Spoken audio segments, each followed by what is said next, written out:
an error until we create the conversations table. And last but not least, we have to make sure we get the first one. So why don't we create the conversations table schema? So we're going to go over to schema. I'm going to drop the conversations table schema, and we're just going to hit save here.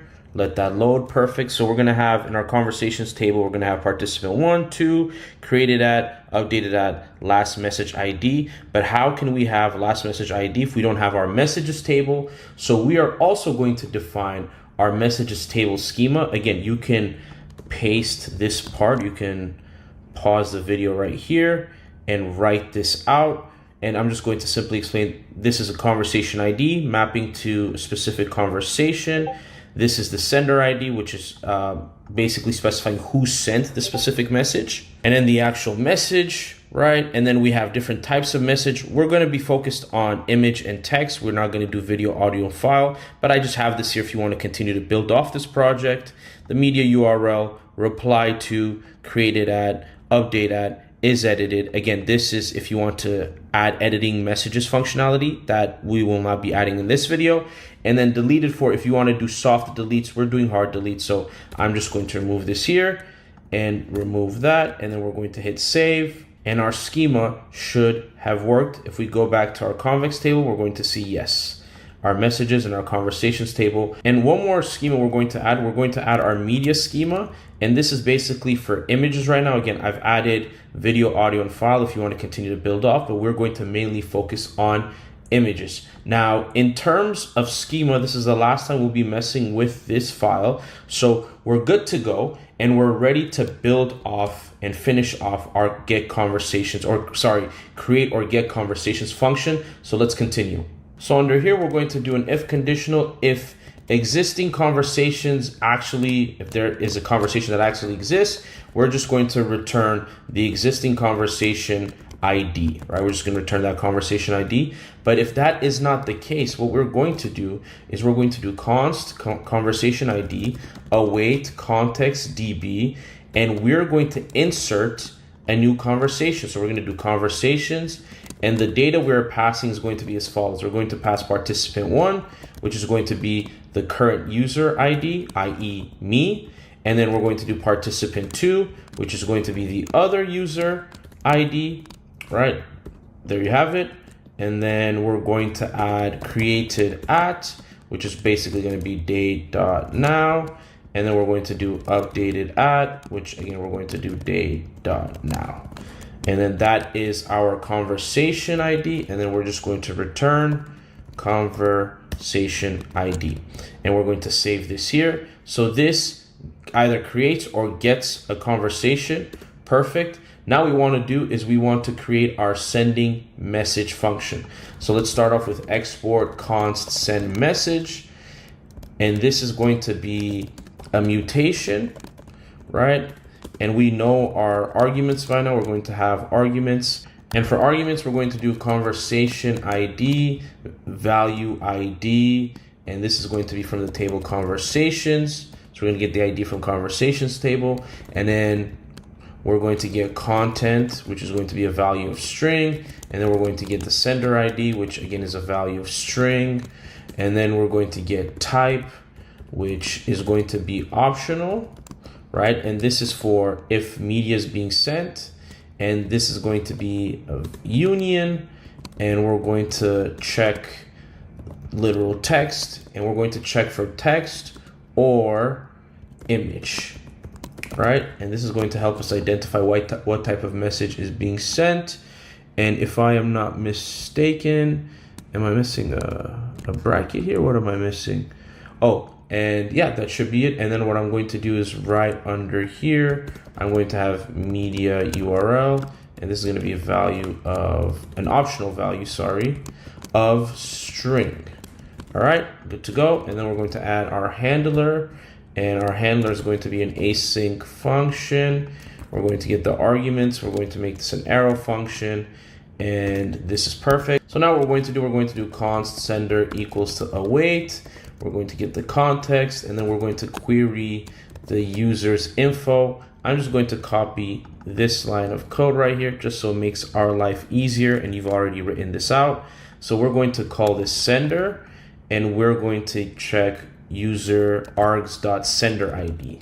The user ID is going to be sender ID, and we're going to get the sender information. As always, if the sender doesn't exist, then we should throw a new error, and this error should say sender not found.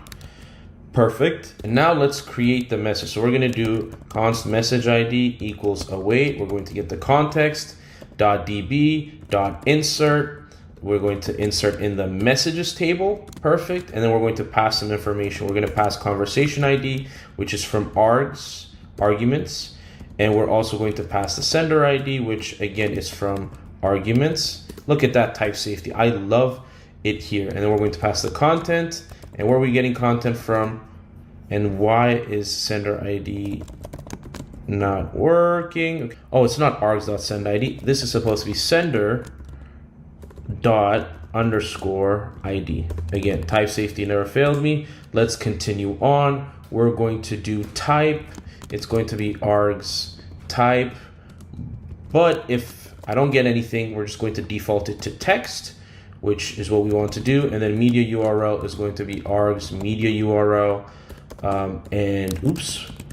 And then what we're going to do is create it at is going to be new, actually, sorry, date.now. And then updated at is going to be date.now. And then is edited. We're just going to have this as false. Again, I left that there for you if you want to continue to build off further functionality. And then what we're going to do is we are going to await context db patch. And what we're going to do is we're going to insert or update the last message ID and update the updated at as well. So when a new message is sent, we're going to update the last message ID, which if you remember, let me search last message ID. Actually, no, not here. In the schema, it's a part of our conversations table. And the reason why we have it this way is because it's the very last message that shows here. So this is very important for us to track. So let's continue writing our code. Await context.db.patch, and we're going to do args conversation ID, right? And what we're going to do is we're going to get the last message ID and update it with message ID, and we're going to update at with date.now. And this is perfect, right? And what we're going to do finally is we're going to return message ID, and this is perfect. So we have our send message now. Now what we're going to do is we're going to write our get conversations, right? And this is going to be a query function. So we're going to do export const get conversations. This is going to be a query. We're going to need our arguments, of course. And our argument this time is just going to be our user ID, value of string. And we're going to have a handler function, which is async. And in the parameters we have access to are going to be context and the arguments passed. So this is perfect. Why am I getting an error here? Oh, I need to import query. And there you have it. So we're going to start off with the same block of code right here. We're going to get the current user. If the user doesn't exist, we're going to return an empty array, meaning something's wrong here, right? The user is supposed to exist. And then what we're going to do is I'm going to copy this code right here. We're going to get all the conversations pertaining to this user, right? And this is why convex just makes it so easy. So we're going to query through the conversations table, and we're going to filter by participant 1 and participant 2, the user IDs. We're going to filter with the current user information. So either the person initiated a message or received a message. Those are conversations, and those need to be stored, right? So this is why we're fetching or we're querying this data like this. Now, next, what we're going to do is we're going to get conversations with details. So we're not just going to get the conversation information. What this function is doing is actually pretty simple. First and foremost, we're going to determine the ID of the other participant in the conversation, right? And this is where we're doing it here, right? We're getting the other participant ID. And then what we're going to do is we're going to fetch that other user's information, right? And this is where this is why it's defined as other user. And then last but not least, what we're doing is we're fetching the last message that was sent within the conversation, and we're constructing an object that's going to allow us to build out our conversations on our site. For example, if I go back to our page, you see I have the user's profile image, I have the user's name, I have the user's last message, and this is what I am constructing here. And then last but not least, I'm going to return conversations with details sorted by time, meaning the latest message, the earliest message is going to be up top. And that's how every messaging app is and should be. So we have our get conversations done. We're going to do get messages now. So this is going to be pretty similar as well. This is going to be a query. And what I'm going to do is I'm going to copy paste this function because I want to make this tutorial as short as possible for you guys, but at the same time learn. So get messages is pretty simple. We're going to have arguments of conversation ID and a limit. Basically, we want to be able to limit how many messages we get. And the default is 50. So essentially what we're going to do is we're going to query the messages table, filter by conversation ID, right? And then this is going to return to us all the messages in that conversation, right? And the best way to understand this is you can think of, let me draw it out here. If a conversation is between me and you, and this is defined as a conversation, and each conversation is going to have its respective ID. So conversation ID is going to be like, 1, 2, 3, whatever. Each conversation is going to have two users, right? Participant 1, participant 2, but it's also going to have a list. It's going to have messages, right? And basically what we're trying to do with this function is we're trying to get all the messages for that specific conversation ID. So that's what get messages does.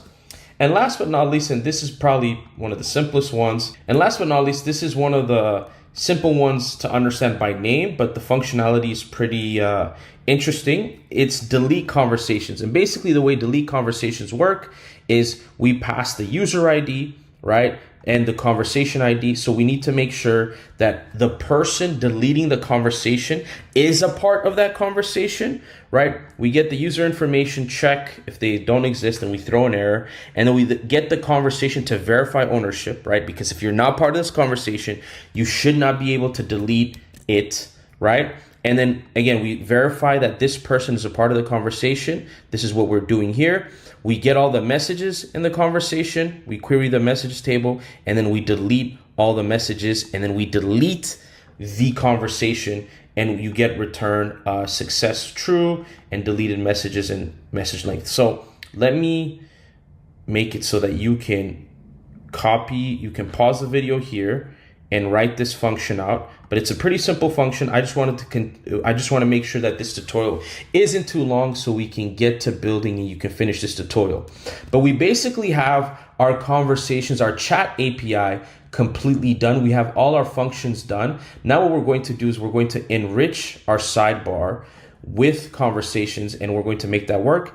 And without wasting any time, let's get started there. All right, so to set up our conversations, we're going to continue back at layout.tsx under the chat folder, under the chat route, and we're going to preload, we're going to use preload query to get the conversations ahead of time. So what we're going to do is we're going to do const preloaded conversations. We're going to await preload query, right? And then we're going to do api.chats.get conversations. Perfect. And then we're just going to pass in our user ID because that is needed. Perfect. And then we're going to pass preloaded conversations into chat layout wrapper. Then we're going to go into chat layout wrapper, and then we're going to add the type here, preloaded type of, and then it's going to be API chats.get conversation.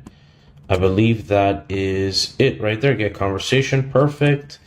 We have that type, and then we're going to add preload conversation here. So far so good. And then within chat layout wrapper, we are going to use preload query, and I'm just going to paste it here.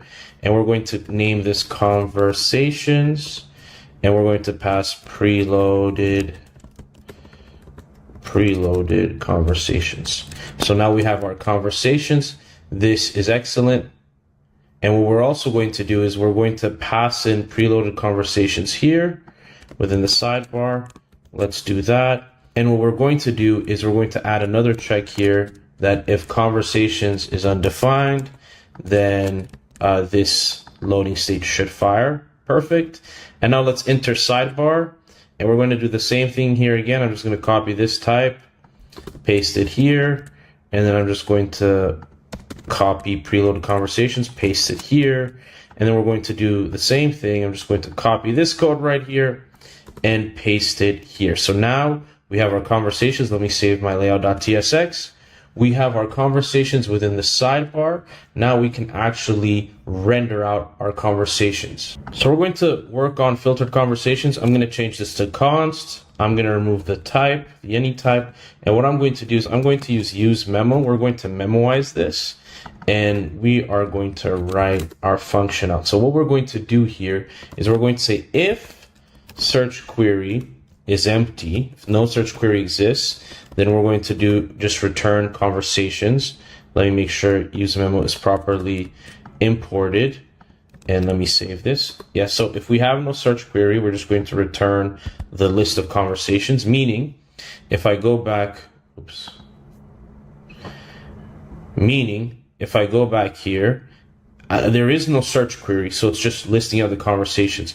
But the moment I type something, there is now a search query, and it's only going to return the conversations that match this search query, which is what we want. So that takes care of that. And then what we're going to do is we're going to return conversations, and then we're going to do a simple filter. Let me clean that up right there. We're going to do a filter. We're going to filter each chat, and we're going to check a couple things, right? We're going to check first if the names match. So we're going to say const matches name equals to chat dot name dot to lowercase. We just want to make sure everything is lowercase. And then we're going to do dot includes, and we're going to check the search query, and we're going to lowercase that as well. So we're going to check if there's any name that matches the search query.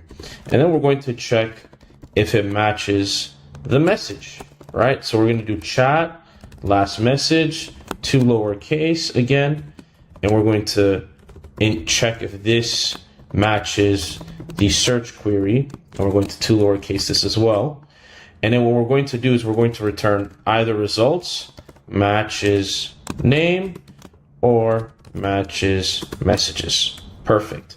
But what we want to do is we want to sort this return, right? And we're just going to do AB, and what we want to sort by is we're going to do const a name match equals a dot name dot to lowercase, and we're going to check if, again, same thing, includes search query dot to lowercase, and I'm just going to copy this and paste this again, and I'm just going to say b name match, and we're going to do b.name. Okay, perfect there. And here's our conditional. If a name match and not b name match, we're going to return -1. And then we're going to do something similar here. If not a name match and b name match, we're going to return 1. And if neither of these cases are met, we're going to return 0. And essentially what this is doing is this line is checking if only A's name matches, move it to the top. If only B's name match, move that to the top. And then if none of them match, if both of them are not matching or both are matching, maintain the original order. And this, ladies and gents, is our filtered conversations. And we're going to add dependencies. We're going to add search query here and conversations, right? And the reason why we added search query and conversations as dependencies here, basically what this dependencies array tells React is to recompute the memoized value. So whatever memoized value is here, if search query or conversations changes, it has to recompute, it has to recalculate. And that's what the dependencies array does. Now there's one last thing left for our sidebar to be complete, and that is this search component here. You can see it here, or when I click on the sidebar here, and this basically allows me to search users that have registered on the platform. I can click and then I can send them a message, right? So this is the one missing component for our sidebar, and that's what we're going to work on. So we're going to start off in the components folder right here, and we're going to create search.tsx, right? That's what we're going to create. And then we're going to do a client component. So we're going to add a use client directive up top, and then we're going to do export default function. We're going to call this search component. And the only props that we're going to pass is on sidebar, and on sidebar, let me write this properly, on sidebar is going to be a Boolean. And the reason why we're going to pass this prop, I'm going to show you in a second why this prop is necessary. And I did not spell on sidebar properly here. Perfect. So notice how, let me go back to just chat. Notice how when I haven't selected a specific conversation, I see this page and I see this component, and it's a button. This button component pops up this modal. But then when I click on chat, it pops up this modal. And what the on sidebar Boolean is going to do is, if I'm on the sidebar, it's going to render this icon. But if I'm on the page, it's going to render this button. That's essentially what this component is going to do. Now, there's a couple things we're going to need. We're going to need our user ID, and we're going to use our trusted clerk hook called useAuth. It's going to give us access to that user ID.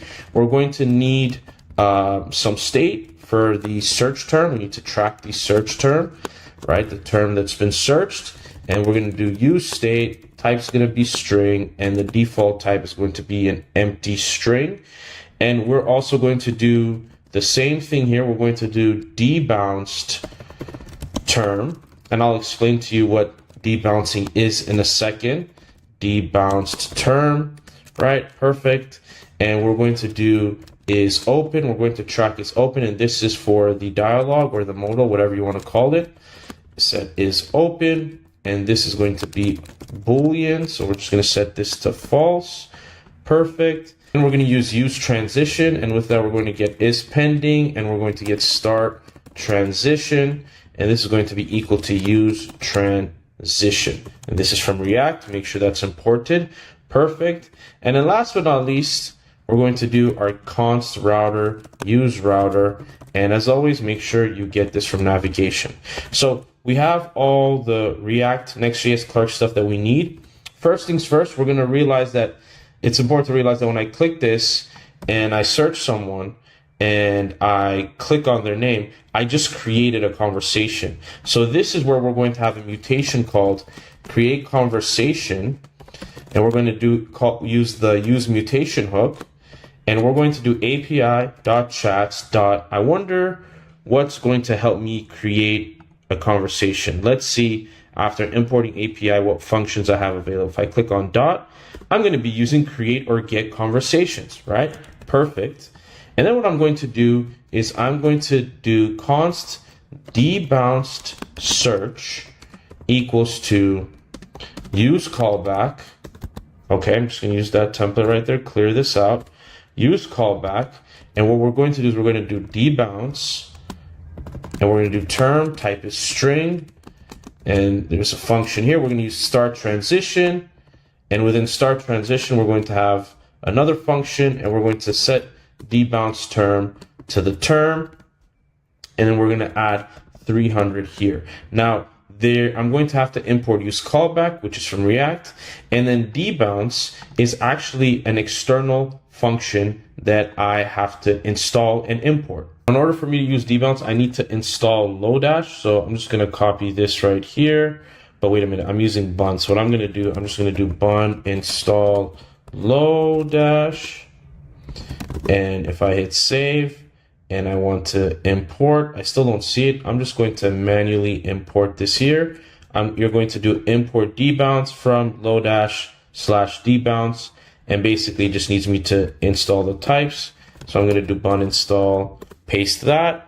Types should be installed. And then if I hit save, then this should be working. Let's see why this isn't working. Oh, the 300 is not supposed to be here. So let me close that. And then right under the purple curly brace, I'm going to add 300. And then we're going to comma, and then this should be there. Now, what this function does is pretty simple. Debounce basically delays executing the search. Start transition allows React to prioritize any updates. And then this updates the search term after the delay, which is 300 milliseconds. And the reason why we do this is when we are searching for someone, we don't want it to flash like sporadically, right? Like we want it to take its time a little bit. It looks much cleaner and smoother that way. And that's what this debounce search function does. So let's continue. Now, next, what we're going to do is we're going to do const search result equals to use query. And we're going to pass in api.users.search users.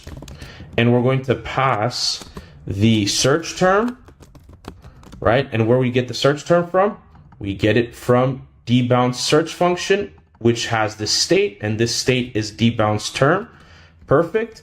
And then we're going to get the user ID, which is going to be current user ID. And that's going to be the user ID. And if there's none, we're just going to pass an empty string. Now, if you notice, we're getting an error here because we never created the search user function within our users file. So that's what we're going to do. We're going to go to convex users, and we're going to create our search function here. Our search function is going to be pretty simple. We're going to do export const search users equals to query. And obviously we know how convex functions work now. We're going to have arguments, and that's going to be search term, which is going to be a value of string. And we're going to have the current user ID, and this is going to be a value of string as well.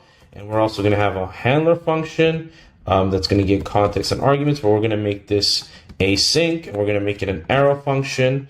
Perfect. This works great. And what we're going to do is we're going to start with a simple if statement. If the arguments.search term doesn't exist, return an empty array, meaning there is no search result. And then what we're going to do is we're going to lowercase the search term, right? We're going to lowercase the search term so we can make sure everything is accounted for and we don't have to deal with upper cases. Then what we're going to do is we're going to query through the users. I just copied this code because we've written this so many times. Const users awaiting the context, and we're querying the users, checking that the user ID is, if there's a user ID equal to the current user ID, and if there is, it will be populated within users. And then last but not least, we're going to write our return, and our return is going to look like this. We're going to return users, and we're going to filter through users. And I'm just going to make this any type for sake of simplicity. We're going to check if there's a name match. So we're going to do name match equals to user.name dot to lowercase dot includes the search term lower. And we're going to do the same thing if there is an email match, right? Like let's say user searches by email match. And what we're going to do here is instead of name, we're going to do .email to lowercase includes search term lower. And as earlier, we're going to return whatever we get, name match, email match. And what we want is the top 10 results. That's what this slice is going to do for us. And that is our search users function, which is perfect. So now we're going to go back to our search component, and we're going to see that our .search users is working fine. That's perfect. So we get our search results. Now what we're going to do is we're going to handle search. So we're going to do const handle search change, right? And we're going to get the event, and this event is going to be type React change event. And we're going to do HTML input element, and this is going to be an arrow function. And what we're going to do is we're going to extract the value that is searched, e.target.value, right? This is how we extract the value that's going to be entered in the search field. And then we're just going to set search term to value. We're also going to debounce search to value. That's what we're doing. So basically we're passing this value to term, and this is being set. This makes it so that we're not spamming our convex search API, and it's just great practice. Now we're going to do const handle start chat. And basically what this does is when a user clicks on a name, so let's see if there's this name right here. When I click on this name, notice how the conversation is created and it forwards me to a new path. That is what we want handle start search to do. It's going to be an async function. We're going to have selected user ID be passed, right? And this is going to be a string, a type string. Let's clear that up. We're going to have a try catch here since it's an async operation. And what we're going to do is we're going to do const conversation ID equals to await, create conversation, and we're going to pass participant user ID, which is going to be the selected user ID. And we're going to pass current user ID, which is going to be my user ID, which we get from clerk using use auth. And the create conversation mutation is from here that uses our create or get conversation API. Again, convex just makes it super simple. Once these functions are written, it's just a matter of calling them. And then we're going to set is open to false. We're going to close the dialog. And what we're going to do is we're going to do router.push, and we're going to push the user to /chat/conversation ID, right? And if this errors out, what we're going to do is we're going to console error, and we're just going to say error. Let me just do error creating conversation, and we'll do a plus error. Perfect. And we're just doing plus a space there. All right, we have our handle start chat. And then last but not least, I'm going to have a skeleton for loading state. I'm just going to add this here, close that bracket right here. You can pause the video and write this here. This is just some JSX for the skeleton. And now what we're going to write is we're going to write our main JSX, and this is where it gets fun. So we're going to need dialogue from chat.cn, but I don't have that importer installed. So what we're going to do is we're going to go to ui.chat.cn, and we're going to search dialogue. We see that we're going to need to run this command, which I'm going to do right here. Paste this, let that run, perfect. And then these are the imports I'm going to need. I'm going to import this up top, perfect. And then I'm just going to copy this example right here for simplicity's sake. And I'm going to paste this. Perfect. Now, if I save this and I run my project and I go back to Sidebar, and where I have search here, if I actually import search the component right here, and I have on Sidebar as true, I go to the page. Oh, you see my open here, weirdly positioned. But if I click on this, you see the dialog pop up. This is perfect.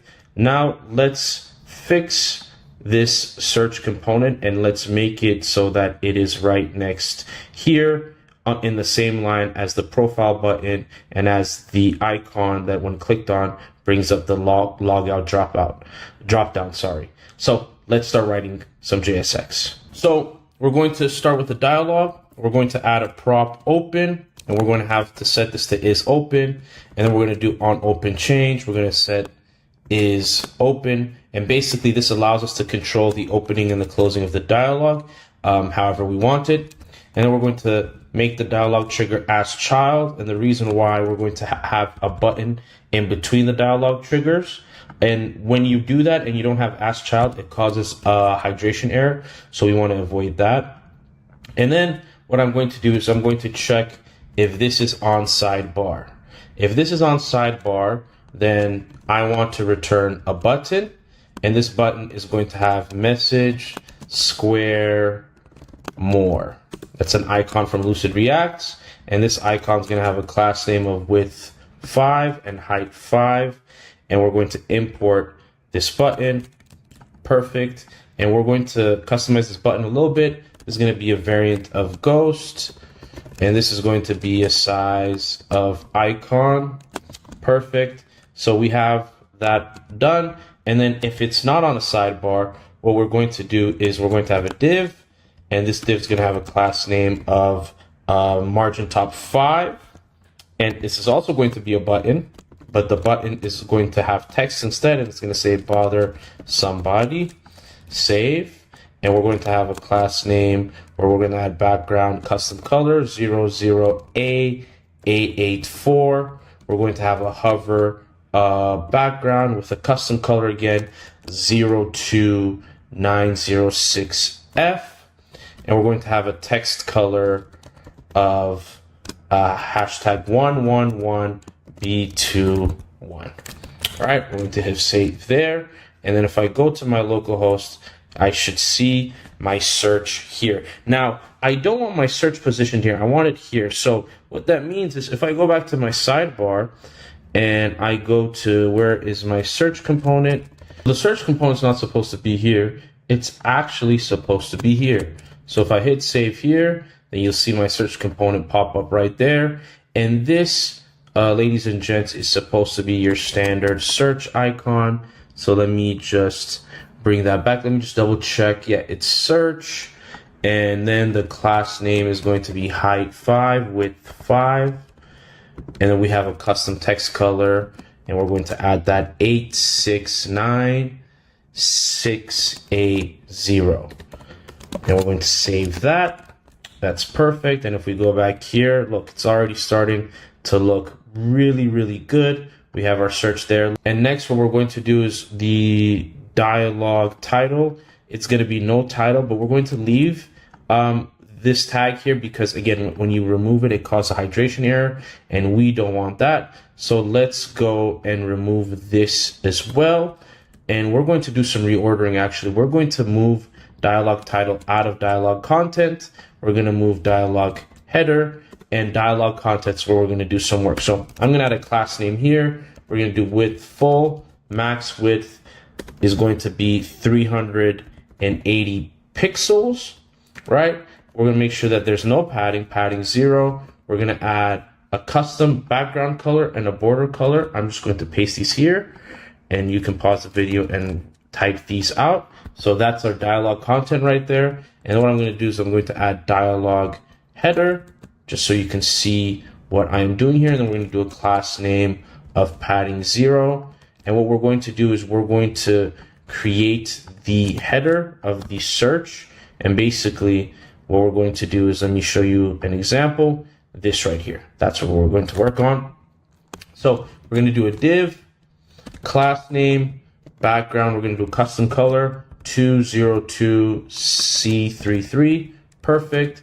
We're going to do a padding 4, flex, items, center, and we're going to do a gap of 4. And then what we're going to do is we're going to have a button, and this is going to be customized. We're going to have a variant of ghost. We're going to make this size an icon, and we're going to have a class name where the text is going to be AEBA C1, and we're going to have a hover of text white, which is perfect. And then what we're going to do is we're going to add an on click. I'll just add a new line, on click here. And the on click is, this is going to set is open to false. Perfect. And then what we're going to do is in between the button, we're going to have an arrow left icon. This is going to be our standard width 5, height 5. And we're going to hit save. And then when we go back here, we see our back icon, and notice how that closes the dialog, which is perfect. And underneath the header, what we're going to work on, so we're going to close this right here. We're going to work on the search input. Now there's going to be a div. We're going to do class name P2, so padding of 2, custom background color 111B21. Save that. And then we're going to have another div, right? And then this is going to be a class name relative background hashtag 202C33. And we're going to do rounded large. We're going to do flex item center. And then what we're going to do is we're going to do a div.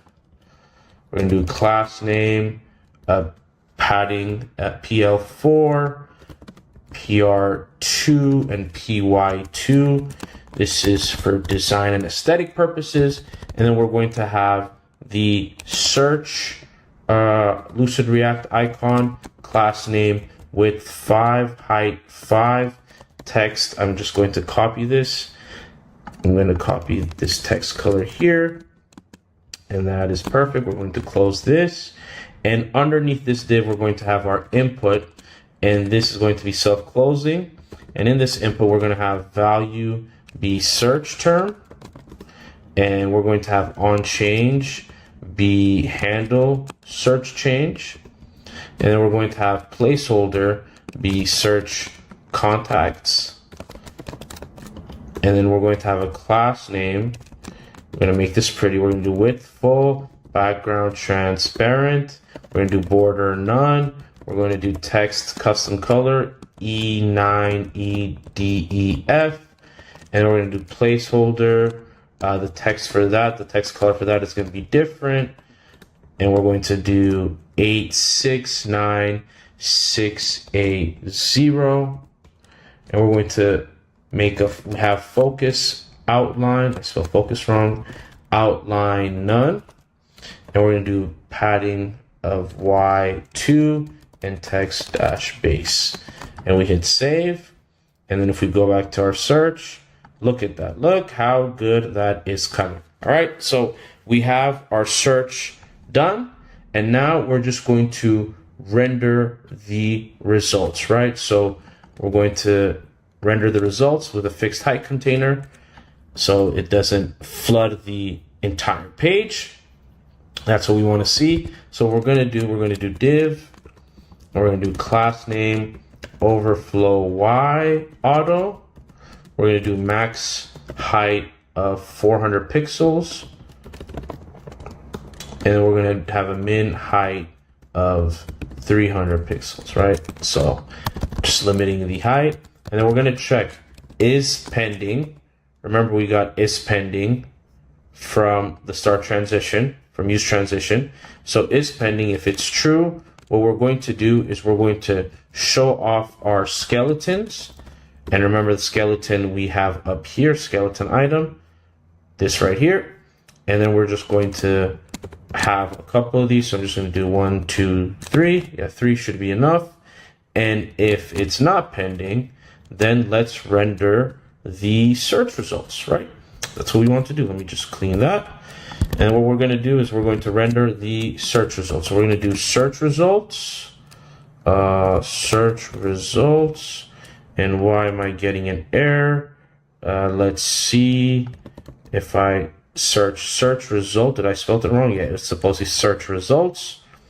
So if I do search results dot map, we pull out each user, and what we want to do is we want to render some JSX.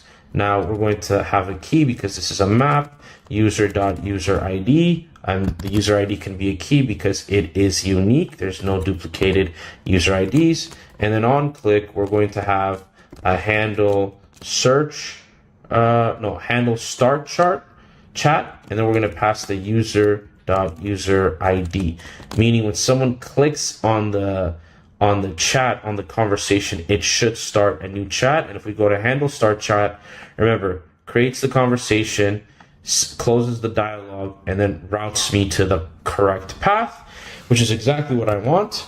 And we're going to have a class name here, and class name is going to be flex item center. We're going to do a px of 4, py of 3. We're going to have a nice custom background color on hover, and that's going to be 202C33, cursor pointer, and we're going to have transition colors. Perfect. So our div is good. And then what we're going to do is, I'm not sure if we've installed this before, but we're going to use avatar. Actually, we have. What am I saying? And I'm just going to copy paste this right here. And then I'm going to copy the imports, right? We're going to copy the imports and paste this up top right here. So avatar fallback, and avatar image from components UI avatar, courtesy of Shatsian UI. And then we're going to import this icon user2 from Lucid Reacts. So we're going to have an avatar, H12, width 12, MR3, margin right 3. We're going to pass the user.profile image to avatar image, and the fallback is just going to be this user icon with this color. and that is perfect. And then what we're going to do is we're going to render the user name. So we're going to do class name flex-1. We're going to do mid width of 0. And then we're going to do an h3. And then this h3, we're going to rend user.name. Perfect. And this h3 is going to have a class name of a custom color, text color, which is going to be E9EDEF. Perfect. We're going to have text-base, font normal, and then we're going to truncate this.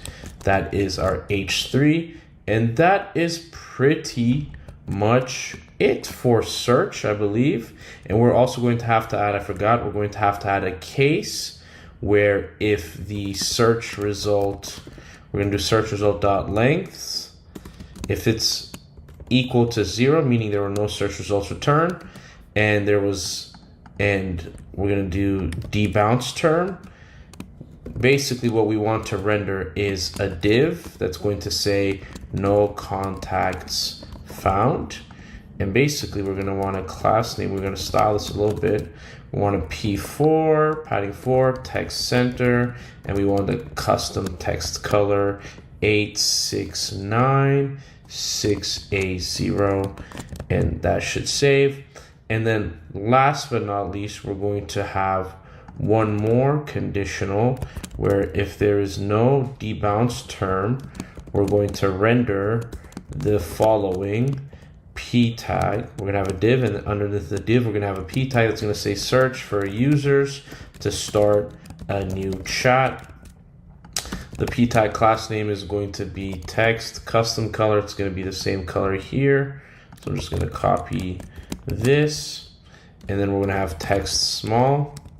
And then for the div, we're going to do a class name px4 py8, and then we're going to do text center. All right, we're going to save this, and this should pretty much be it for the search. Let's go to our page. So we're on /chat. We click on this. All right, we have our back, we have our X, we have search contacts. If we go here, pretty much the same thing. I think we're missing a text here. So let's see where new chat was supposed to be added. And this was supposed to be added where the arrow left is. So let me go back to the header. And then, yep, it's supposed to be underneath button. We're going to add a H2. Let's add a H2. And it should be new chat. And let's do class name text. We're going to do custom color E9EDEF. We're going to do text base. And we're going to do font medium. So hit save. And then go back here. And would you look at that? And if I type in my search, ladies and gents, it works. We have our search working. And if I click here, notice how it routed me to a chat page and we saw our chat message pop up there, but it looked weird. So in order for us to see what it's going to look like, we're going to have another route underneath chat. We're going to have ID, and then we're going to have /page.tsx.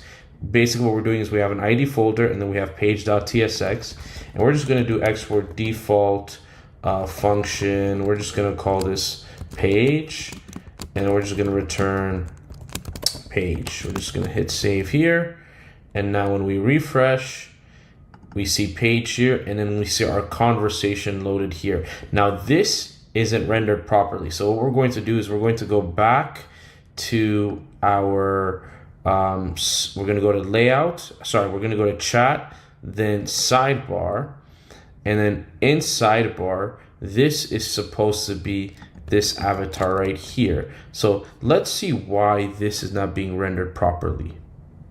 So looking at the code, the reason why it's looking weird is this conversation details is supposed to be within this div. If I hit save, you're going to see, okay, it's aligned, but the image sizing is wrong. And that's because this class name was supposed to be applied to the avatar image. And when we see the avatar image, that looks good, but we're missing rounded full. Let's hit save there. And then if we compare it to our chat, we look at the name, perfect. We see that our chat page is being rendered properly. Now let me search another user click that, and you can see the chat ID change, and you can see the highlighting working properly, the hovering working properly, and this is fantastic. So our sidebar is complete. Our sidebar is finished. I don't believe there is anything missing on our sidebar. It looks like it is good and it's ready to go. And if we hit search, look at that search.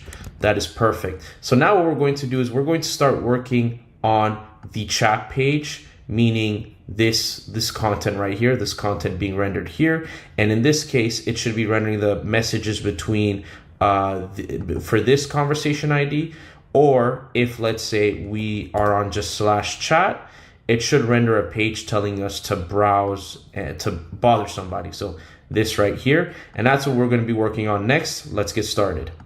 All right, so when I'm on the /chat page, we should be seeing a page like this. So that's what we're going to work on. So we're going to go to page, which is under chat. So /chat page. We're going to work on this page right here. And this is where we're going to start writing some code. So we're going to call this chat home screen, right? And what we're going to do is we're going to have we're going to work on some JSX, to be honest. We're going to have a fragment here. Let's just have a fragment here.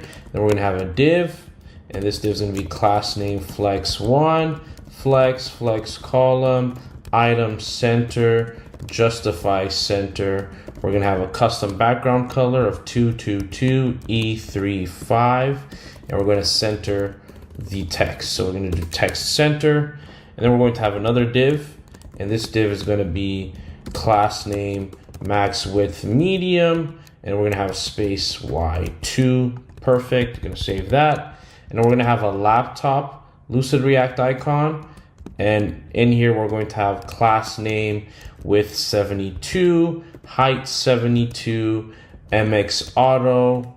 We're also going to have text custom color 364147.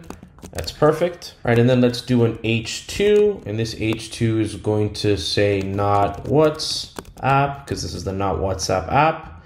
And then we're going to have a class name custom color. We're going to do E9EDEF, text 3XL, font light, right? And then we're going to do a P tag, and we're going to say where your auntie comes to gossip. Gossiping is bad, guys. We shouldn't be doing it, but let's be honest, all the aunties be gossiping on WhatsApp. So we're going to do we're going to do text 8696A0, custom color. We're going to save that right there, and that should be perfect. And then last but not least, underneath the P tag, we're going to do our search component, if you remember that. And then on sidebar is going to be false this time. And then we're going to close this, and we're going to hit save. And would you look at that? This is our page. Now, the text color is not applying properly, or am I supposed to do a background color? Let's see. Let's go back to search component. And what we're going to do is we are going to look for the button. Let's see where the button is, where we have on sidebar, and then we have variant ghost. And then, so this seems to look good to me. I probably got, oh, right here. Instead of $, it's supposed to be hashtag. So if we go back here, perfect. Look at that. And if I click this, the search pops up. Would you look at that? That is what we love to see, and it takes me to the user. So my homepage works. My chat homepage, the main page, the /chat page works. Now what we're going to do is we are going to work on the chat list in itself. This right here. So when I click on here, I see the messages. I can upload a file. I'm just upload this random file right here, and then hit send. I can also use the microphone. This browser won't allow me, but if I pull up another browser, and you can see here on Chrome, if I click on that, it will start listening to me. Hello, hi, how are you? It is listening, and then I want it to stop. And if you see, it was listening, and if I hit send, and let's just do one more time. My name is Michael. I like motorcycles, and I like chicken. There you go. Perfect. And I can hit send. So all that stuff works. We are going to build this out step by step. So we're going to start with this folder right here. With under the chat folder, we're going to start with ID because the chat ID is going to be dynamic, right? Every conversation is going to have its own ID. So that is where we're going to start. So this is going to be export default async, right? We're going to have a server function, a server component, and we're just going to call this conversations, and we're going to have params, right? Because we're going to have to extract the chat ID, the conversation ID, sorry, and params with next 15 is now a promise. So we're going to have to add promise to the type, and then we're going to close this. So we have params there perfectly done. And the way we're going to extract the conversation ID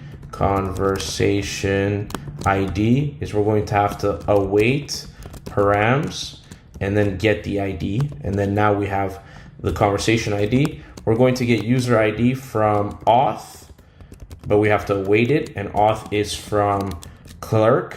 We love clerk. And then we're going to do const preloaded messages. And then we're going to do await preload query. And we're going to get this from API chats. Let me import API so we can have our autocomplete. API chats, and then we're going to do dot get messages. Perfect. And then we're going to pass what? The conversation ID, which is going to be conversation ID. And that's it. But we have to type this as ID. And we're going to add conversations like this. Now this ID you can import. Convex is going to provide this type, and there you have it. So we have preloaded messages. That is great. Now what we're going to do is we're going to write some JSX, and basically what we're going to do is we're going to do a div, class name height screen. We're going to do flex call, save that, perfect. And then we're going to do a div again. We're going to do class name flex1, flex call. We're going to do overflow hidden. And then we're going to create two components. We're going to create chat list, and then we're going to create form chat. And basically, let me comment these out right here. Basically what these components are, and I'm just going to visually show you. If we go back here, this is your chat list, and then this is your form chat. So those are the two components we're going to build. And to build these components, we're going to go into the components folder. And why don't we start with chat list? So we're going to do chat-list.tsx. We're going to do that, right? Chat list, and then we're going to do export default function chat list. And this is going to return, let's just make it return a fragment for now. All right, perfect. Now this is going to be a client component. So we're going to do use client. And there's a couple things that we're going to pass it. We're going to pass it the user ID, and we're also going to pass it preloaded messages, right? So it's going to get both. Now we're going to need some types here. And basically what I'm going to do is I'm just going to copy this over, user ID and preloaded messages, paste this. User ID is going to be string, and preloaded messages is going to be preloaded. This type we get from, we're going to import this from convex, and then we're going to do type of api.chats.get messages, and then we're just going to import API, and then we have our types situated. That's perfect. Now there's a couple of things that we're going to need to do. We're going to need to do const messages equals to use preloaded query. And what do we pass into preloaded query? Our preloaded messages. That's imported perfect. Now we're going to need some refs. We're going to do messages and ref equals to use ref. And the type for this is going to be HTML. It's going to be all caps, HTML div element. And initially it's going to be null. We're going to import use ref. And this is going to help us with our scroll. Basically, when we go on, let me just spam with some messages. If I go here and then I go to this chat, it should take me to the bottom. What the use refs are going to do. So we're going to have a use effect, right? Let's just do the snippet right here. Clear this up, clear this dependency. It didn't even import it, which is fantastic. So we're going to import that. And then what we're going to do is we're going to say messages and ref dot current, and then we're going to do question mark, scroll into view, and the behavior of this is going to be smooth. We want a smooth scroll, and then dependency array is going to be messages. So when messages change, make sure that happens. And then now we're going to work on the JSX. So let's do a div here, and the div is going to have a ref, and this is going to be container ref, right, which I have not instantiated. So we're going to do this right here. So we're going to do const container ref equals to use ref, and it's going to be the same HTML div element type, and it's going to be null. So this is the container ref, and we have added it to our div, and then we're going to add a class name of flex1 overflow y auto background bg background, and then we're going to add a custom dark color, and this is going to be 0b141a, and we're going to do some mathematics here. We're going to do a max height of calculate 100 view height, and then we're going to do minus 355 pixels. And basically what this does is this is just calculating this distance right here, and I used AI to get this math, to be honest with you. I would not have guessed this off the top of my head. So, and that's where AI can come clutch. And then we're going to add some inline styles, right, to help us make this chat list look very nice. And then with the scroll, the messages are hidden underneath the header. We're going to add some inline style, and we're going to add MS. I'm actually going to just copy paste this because typing this out makes no sense. I'm just going to copy this here.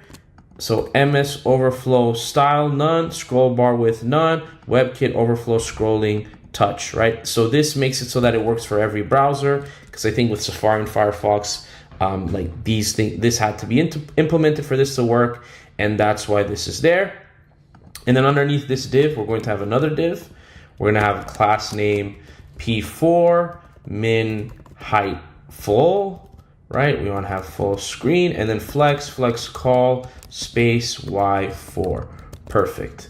And now what we're going to do is we're going to map over our messages, right? So we're going to do messages dot map, and we're going to map over each message, and message hat needs a type.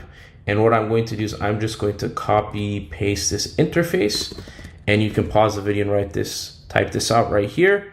This is basically going to match the data we get from convex, from the messages table, right? Content ID is sent, sender user ID, time, type, and media URL. So I'm just going to pass message here as a type.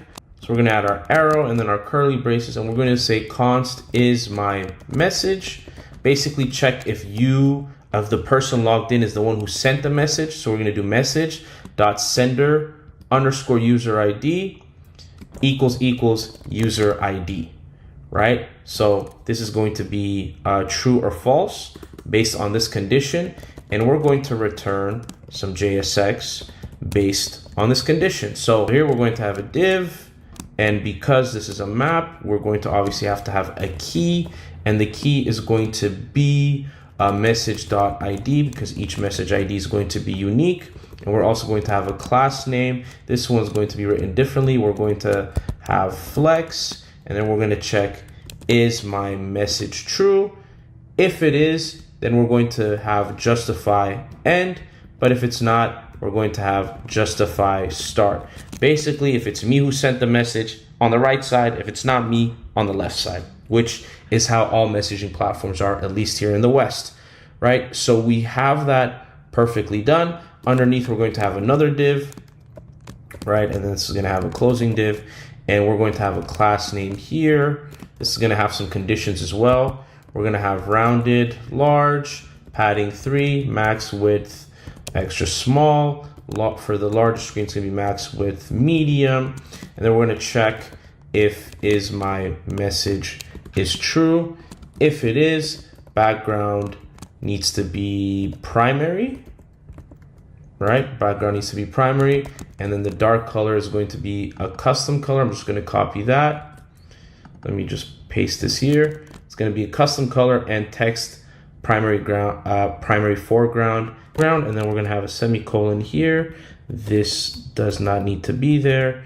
And for the or, we're going to do background muted, and then dark background. It's going to be a custom color 202C33.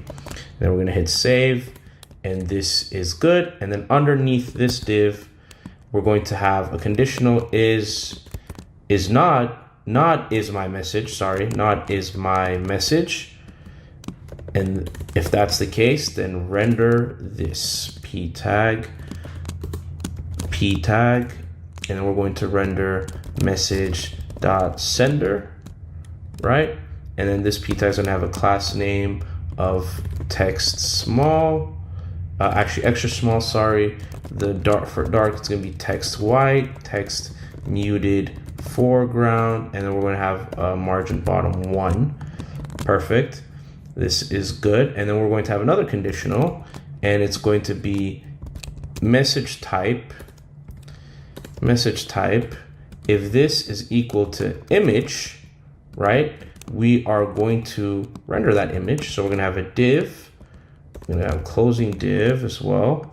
And this div is going to have a class name of relative with full, max with small. It's going to, for the small screen, max with medium.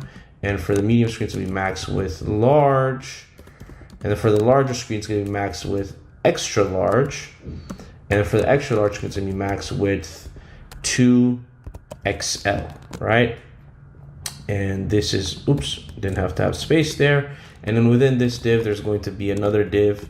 This div is going to be a class name with full. And then in this div, we're going to have an image.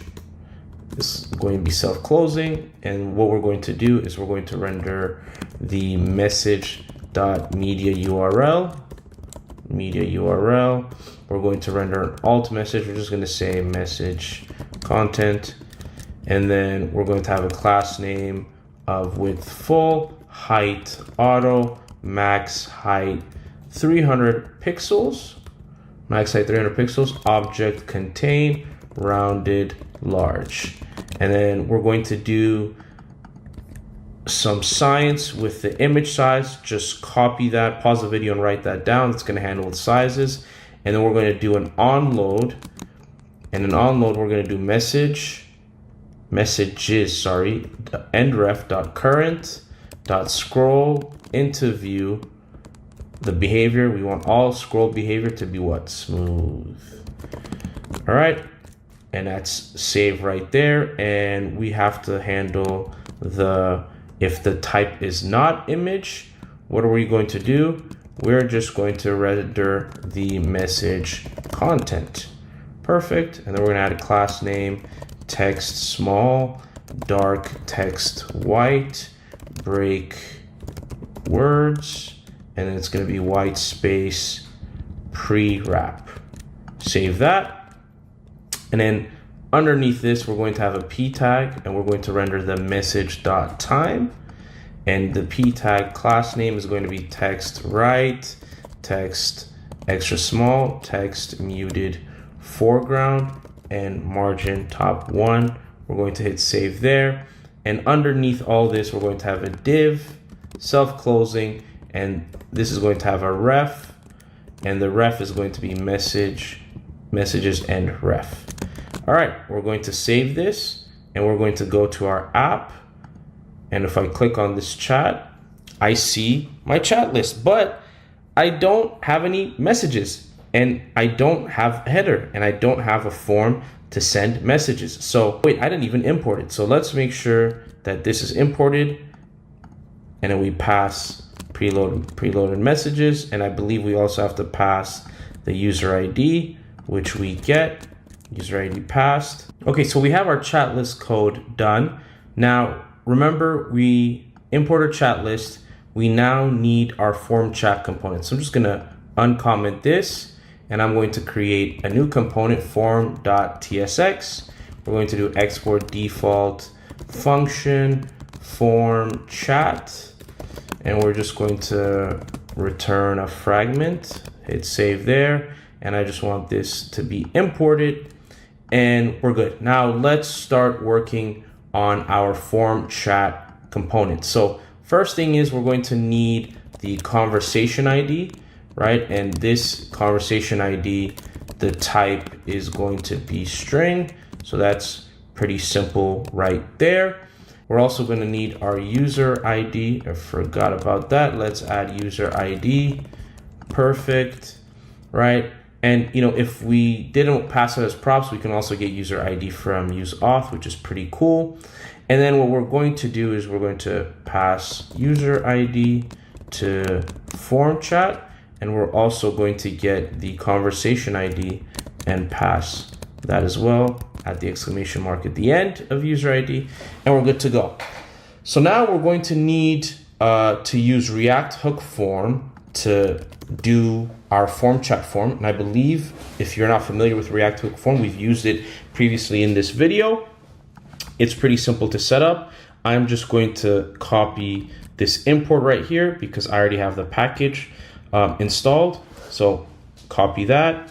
And then I'm just going to copy all this right here, paste this. So copying the use form hook, and then the on submit as well. Now there's a couple state variables we're going to need, and I'm going to declare the state variables underneath here. We're going to need const attachments, right? Let me do attachments, set attachments is going to be use state, and the value is going to be an array of strings, default value just being an empty array. Let's import that right there. And I'm just going to copy paste this a few times. And then this is going to be is uploading. And this is going to be set is uploading. And this is going to be a Boolean. So we'll just remove the type and we'll just have it false, set default false. And we're going to copy is loading and paste is loading again. And this is going to be is listening because we're going to have our microphone permissions set up. So we're going to say set is listening. All right, perfect. And then we're going to do speech supported. And we're going to do set speech supported. And this is going to be a Boolean as well. And this one is going to be a Boolean as well. We're going to set a Boolean type, but it's going to start off as null. So we're going to start this as null. And this is going to be has mic permission, set has mic permission. So quite a few states, but we're going to need these. And then we're also going to need to use ref. So we're going to do const recognition ref. Right, did I spell that right? I definitely did not spell, no, I did spell that right. Recognition ref equals to use ref. And we're going to use speech recognition and this recognition or null for the type. And then we're just going to set this to null. Let's import use ref. Not sure why it's saying can't find this name when it should be, but for simplicity's sake, I'm just going to use an any type. We'll come back to that later. And then what we're going to do, we're going to do const send a message. We're going to use mutation. Remember the send message mutation API we wrote? We're going to use that. And we're going to do api.chats.send message. Perfect. Now I can use send message within my component, particularly in the on submit to send messages, which is perfect. And now what I'm going to do is let me just remove that. I'm going to do const check microphone permission. This function is going to check the microphone permissions because sometimes you might have the permissions to not allow your browser to use a microphone. This is going to check. And we're going to do a try catch here because it's an async operation. And we're going to do const permission result equals to await navigator dot media devices dot get user media, and then it's going to be audio true, right? So this is the permission result we're trying to get. If the permissions are there, then we're going to set this to true, right? And then what we're going to do is we're going to do permission result dot get tracks. For each track, we're going to do track dot stop. And basically let me just write this. Now, basically what this does is this stops the audio stream since we don't need it, right? That's essentially what this does right here. And if we get here, this means the permission was granted, which is fantastic. And here what we're going to do is we're going to set has permissions to false, and then we're going to log that the microphone permissions error. Microphone permissions error, we're just going to leave it at that, and we're just going to return the error. And I spelled log wrong, of course, and then we're going to save that. That function is great. Now what we're going to do is we're going to have a use effect, and the purpose of this use effect is we're going to initialize speech recognition. So let me import this use effect here. And first we're going to start with an if statement. If type of window is undefined,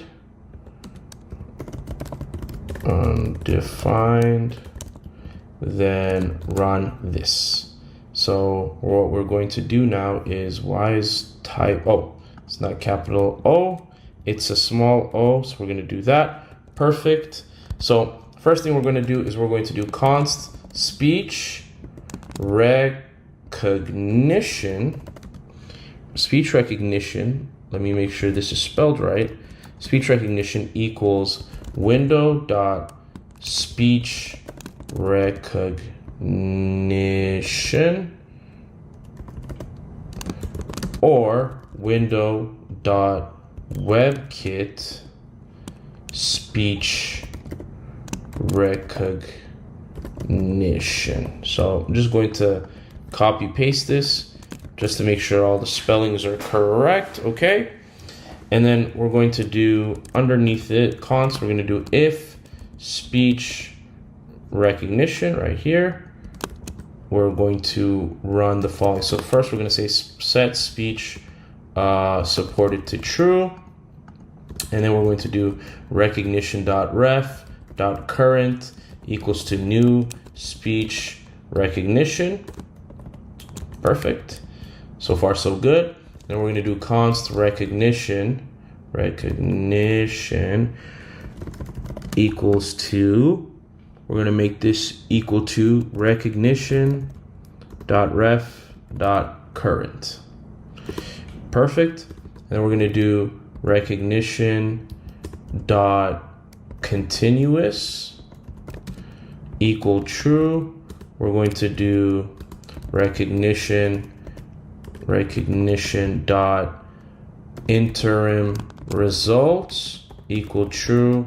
I spelled recognition wrong here, so let's just make sure that's spelled correctly. And what we're going to do finally is recognition.lang equals en-us, right? And then last but not least, we're going to do recognition.onStart equals, this is a function, and we're going to set is listening to true. We're going to do toast.success, and we're going to do started listening.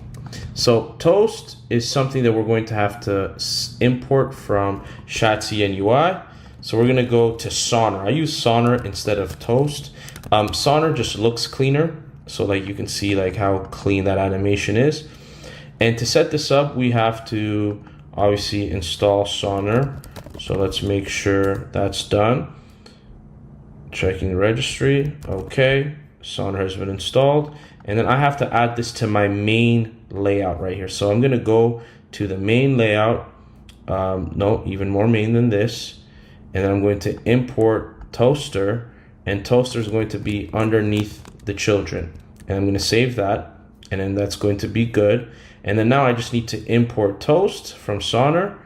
And when I do this and I hit save, yep, the error is gone. So Toast success is good.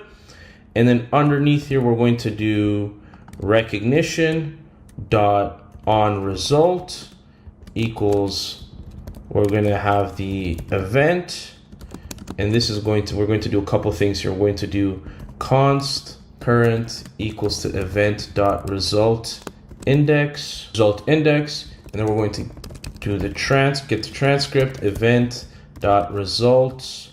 It should be results. We're going to get the current result, 0 dot transcript. Perfect. And then we're going to check if event dot results current dot is final.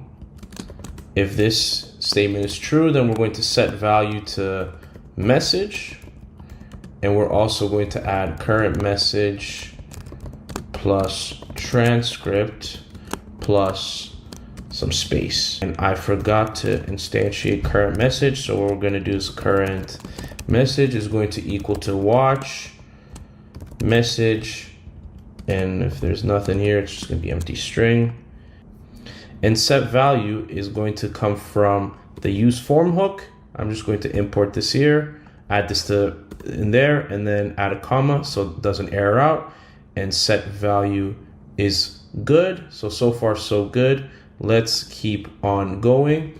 We're almost there, guys. And then we're going to do one more time recognition dot on error. So what do we do when errors occur? We're going to get the event. Perfect. And then we're going to do console.log.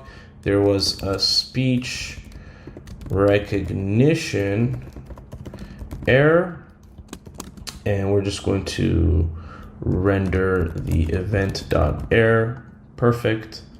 And what we're going to do is set is listening to false, and then we're going to have a switch statement. I'm going to just copy paste the switch statement because it's pretty straightforward. We're going to copy paste the switch statement right here, basically checking the error. If it's not allowed, render this. If it's no speech, render this. If it's network, this toast. And if we don't know, we're just going to say try again. And then to close off, we are going to add this right here. We're going to do recognition on end, set is listening to false, toast.info stop listening. And then we're going to check initial microphone permissions, right? And that is our initialization. We have initialized our recording, our speech recognition. Now I keep getting an event error here, type error here. I'm just going to have the any type. This speech recognition, I'm still not sure why this is happening, but we're just going to keep moving forward because it will not affect the application from working. Now, there's a couple more functions we have to write. We're not in the clear yet. We're going to do const toggle listening. This is going to be an async function, right? And then we're going to have a conditional right off the bat to check if recognition ref dot current, that doesn't exist, then we're just going to return nothing. And if is listening, if we are listening, we are just going to stop the recording, right? So if you're listening, like if the microphone's already listening and you click on the microphone again, that's you essentially telling it to stop, which makes sense. But if that is not happening, what we're going to do is we're going to check if we have permissions first. Does the mic, if we have permissions. If we don't have permission, we're going to do a toast error. And I'm just going to copy paste the toast error. It's quite an elaborate error. So we're going to render this message. We're going to have an action, how to enable. And then if you click on that, it's going to give you another toast, give you some instructions. You can pause the video and write that out. Let me minimize this for space. And then what I'm going to do is underneath this toast.error, I am going to return in the if. Now under the if, within the else, I'm going to have a try catch. Perfect. And this try catch is going to await, check microphone permission, and if has permission. So if we finally have mic permission, we're going to do recognition ref dot current dot start. So now we have permission to start recording, and that is good. But in the catch, let's say this doesn't work. What we're going to do is we're just going to console log error starting speech recognition, and then we're just going to render the error, and then we're going to have a toast error that's telling us we failed, and it's going to be nice and clean. So we have our toggle listening working. Now what's left are two more functions. We're going to work on our onSubmit now. Now our onSubmit is going to be an async operation because we're going to have data, and we're also going to have a type, and the type is going to be message. And just for the sake of, you know, keeping the errors clean and not throwing any's all around, we're going to have a type perform inputs, which is just basically going to check the message, that the message is a string. That's pretty much it. Because we have an async operation, we're going to do try catch, and we're going to do if is listening and recognition ref dot current is true. Then we're going to do recognition ref dot current stop, meaning if I'm in the middle of recording and I hit send, then I hit submit, it should probably stop the recording. And what we're going to do is we're going to go through any image URLs that exist in attachments. And what essentially we're going to do, we're going to send each image as a separate message. And we're going to use the send message mutation. What is the type? The type is image. Look at that type safety. Conversation ID is going to be conversation ID as ID, and we're going to do conversations. This is how convex wants you to do it, and I believe this gets imported, and that is correct. Comma, and then what else do we need? We need the sender ID, and this is going to be the user ID, right? And then we need content. The content is going to be image because we're sending images. And the media URL is going to be the image URL. So we will be sending all our images, which is great. And underneath that, we're going to have an if statement, if data.message.trim. So if we have a message that's sent, we're going to send this text. So we're going to do the same thing here, except the type is text. And the conversation ID, I'm literally just going to copy conversation ID and sender ID. So conversation ID is going to be that. Sender ID is going to be the user ID. And then the content is going to be data.message. Once this is done, we're going to do reset, which basically clears the form. And where I get reset is from React hook form, right? This is why I love React hook form. Reset clears the form. And then what I'm going to do is I'm going to clear set attachments to be an empty array because we already sent the messages. And then finally, if all else fails, if all this doesn't work, we're just going to log the error and we're going to send a nice, lovely toast. And that is our onSubmit, ladies and gents. Got two more functions. We're going to do const handle image upload, which is going to be an async operation. We're going to get the event. The event is going to be react.change event with an HTML input element, right? This is an arrow function. And this is where we're going to be handling image upload. So here what we're going to do is we're going to do const file equals to e.target.files. And we're going to get the first one. And then if there is none, if there is no file, then we return because we can't upload nothing. And then we're going to do a try catch. And what we're going to try here is first we're going to set uploading to true. We're going to get the post URL, and we get this by awaiting fetch mutation. And we're going to do api.chats.generate upload URL. Remember that we wrote it in our chats file under our convex folder. That's going to come handy. And then we're going to do const result equals to await. We're going to fetch the post URL we just got, and we're going to add some stuff in the object. We're going to do method post. The headers are going to be content type, and we're going to do content dash type. It's going to be file dot type, sorry. And this looks good. And then the body is going to be the file itself, which is perfect. And then we're going to check like any other request. If result.ok, if not result.ok, then we should throw a beautiful error. And we're going to say upload failed. And we're going to return the status text. All right, that's great. And now what we're going to get is from the result, we're going to get the storage ID. We're going to await result.json.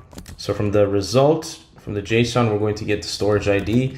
And then what we're going to do is we're going to do another fetch mutation. And this fetch mutation is going to be api.chats.getUploadURL. But to get the upload URL, guess what I need to pass? The storage ID, which I get here. So I have my URL now. And then what I'm going to do is if URL exists, so if I've uploaded my image and I got a URL, I'm going to set attachments to basically the attachments I currently have. I'm going to spread the attachments I have and add the URL. So I can upload multiple images and send them, which is great. And then what we're going to do is if this fails, console log, toast error, and we're also going to add a finally to this try catch. And the finally is set uploading to false. Now the last function, before we start writing some JSX, I know we've been writing a lot of functions. The last function is going to be const remove attachment. And we're going to get the index, which is going to be a number. And this is going to be a simple function. We're going to set attachments to attachments.filter. And basically we're going to have the underscore because we don't need it. And we're going to have I for index.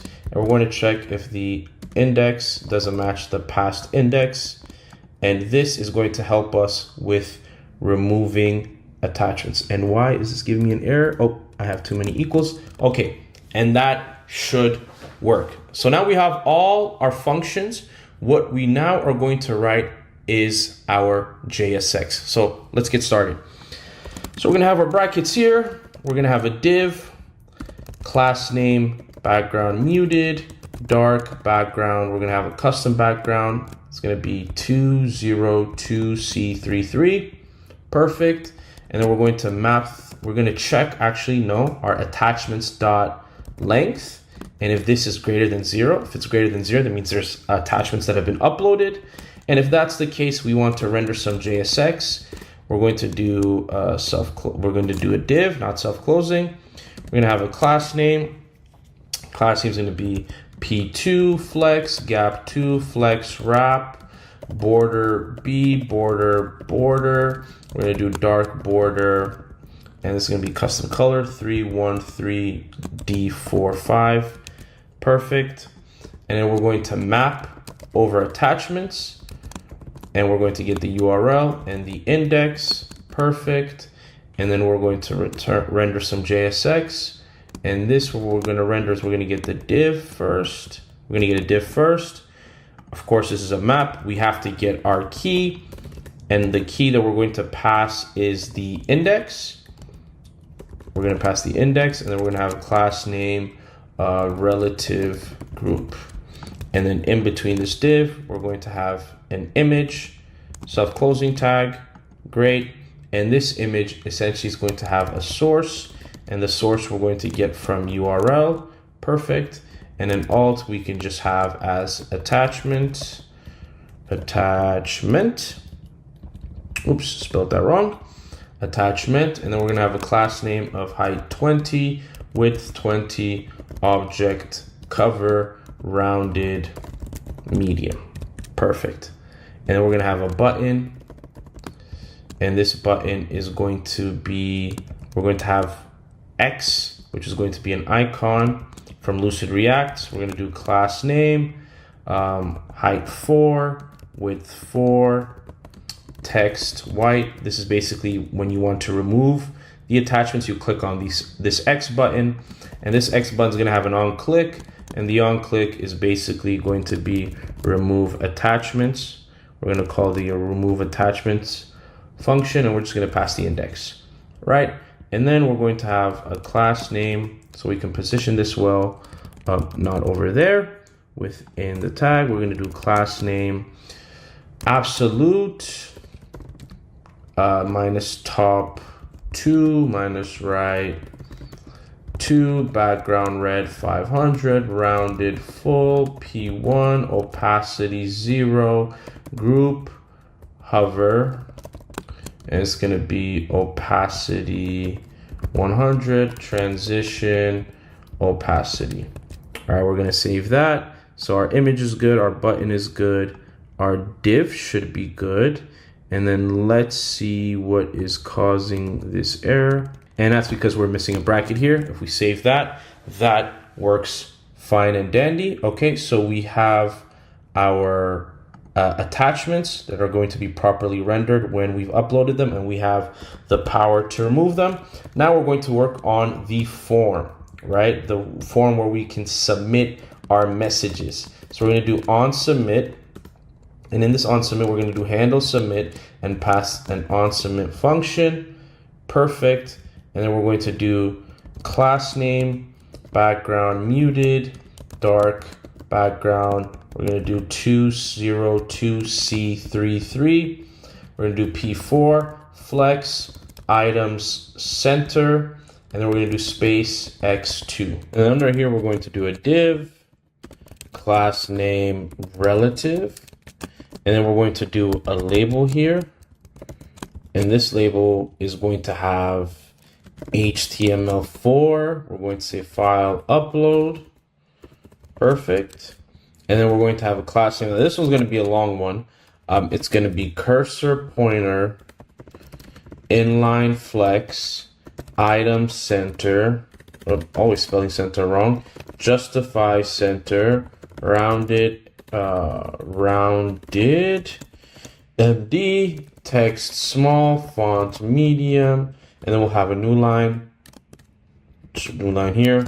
We'll do ring, offset, background. We're going to do transition, colors. We're going to do focus, visible, outline, none. We're going to do focus, visible, ring 2. And then the new line, there's a lot more. I'm just going to copy paste this because typing all this doesn't make sense.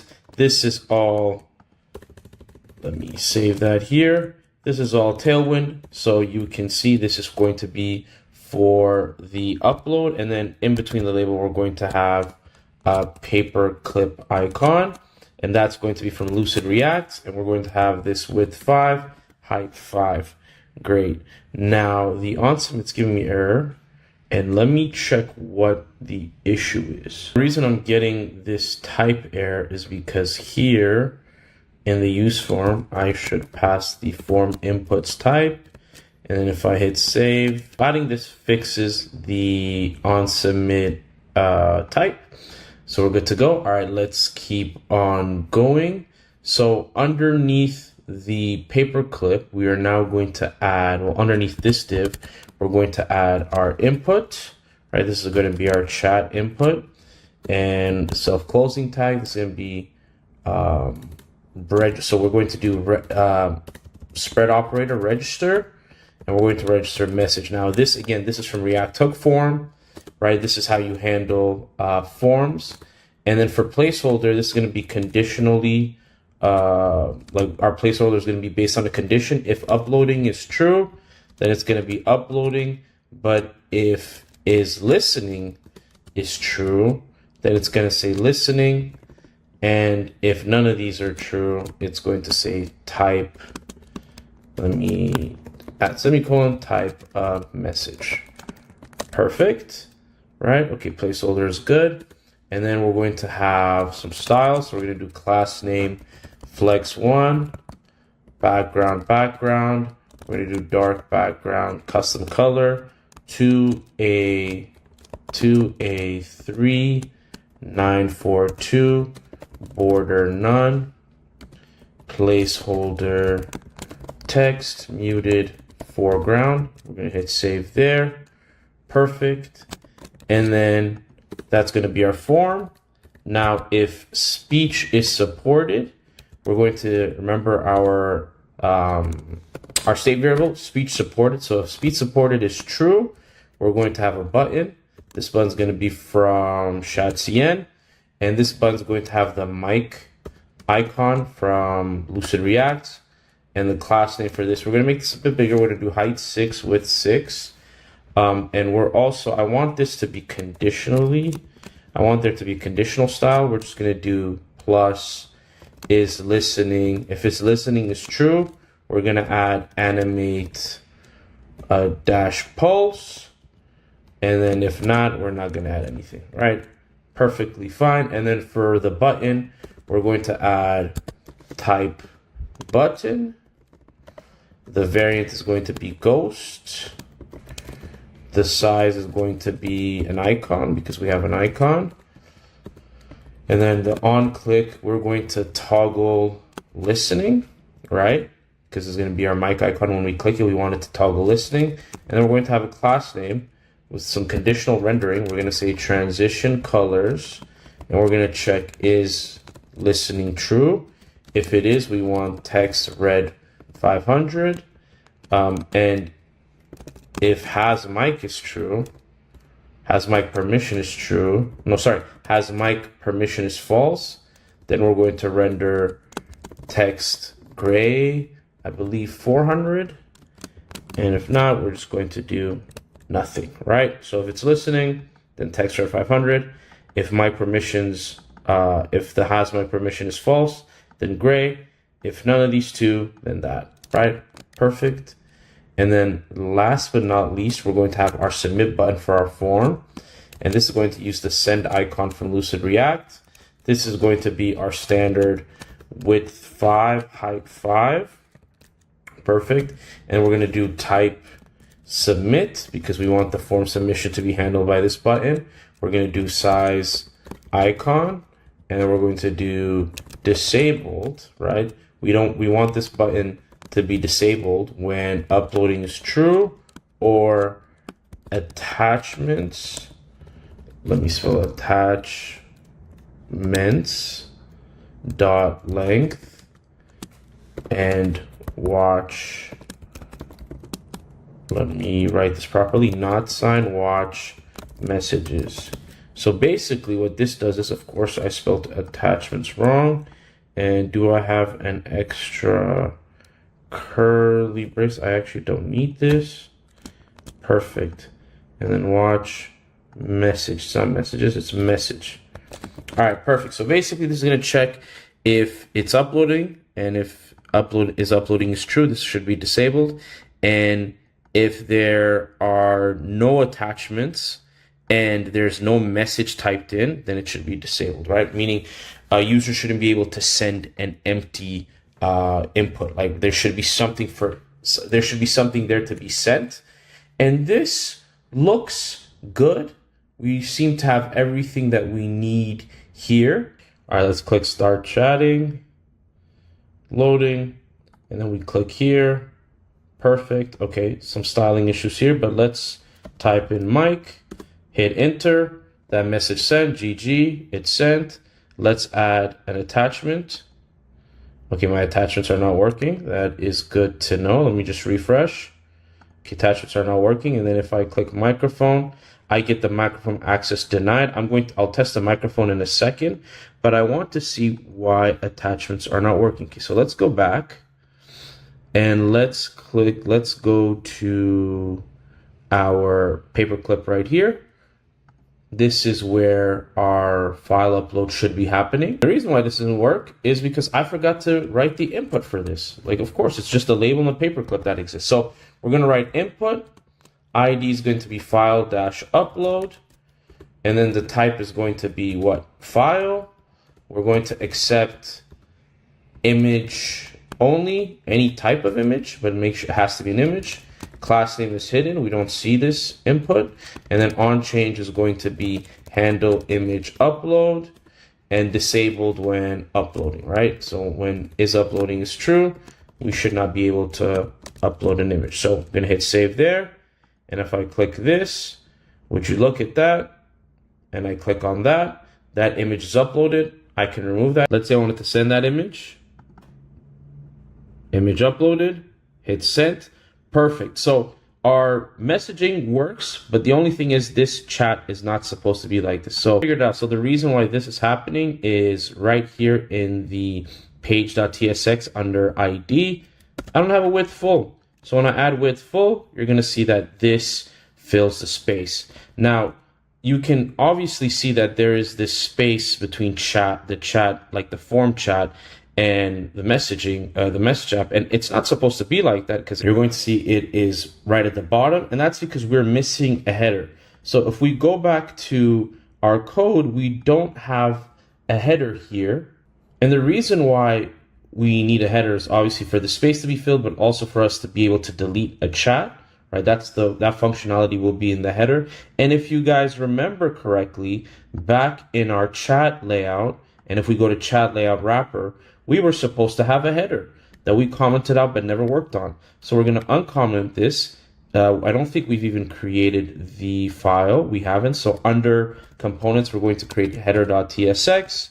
We're going to do export default function header, and we're just going to return fragment, hit save, and then we're just going to import header, and we're going to save that. Oh, we need to pass the children prop because this wraps components, and then children are going to be a type of react.react node, right? And we're just going to wrap. We're just going to have the children here, hit save, and that is perfect. Okay, so now let's write the header.tsx file. Now the header.tsx file is responsible for deleting the chat. So what we're going to do is, first things first, this is going to be a client component. And in here, we're going to need a couple things. We're first going to need the path name, and the path name is we're going to get it from use path name, where we get this from next navigation. And then we're going to need use router, and use router, remember always to import this from next navigation, not router. Perfect. We're also going to need the user ID. We're going to get this from use auth. Perfect. And then we're going to get the conversation ID from the path name. And the way we're going to do this is we're going to, let me just add a question mark here. We're going to split by /chat/, and it's going to be the second index, index number 1. It's going to be the second element. And basically what we're doing is we get this path name. Well, let me copy this.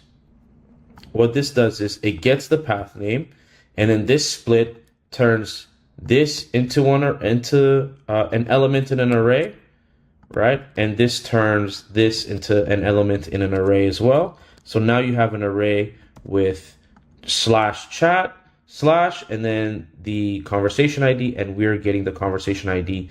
That's why there's the dot square brackets 1.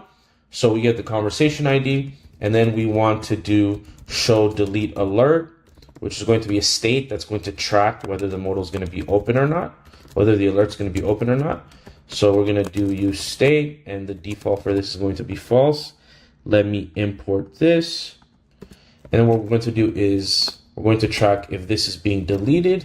So we're going to track is deleting in state.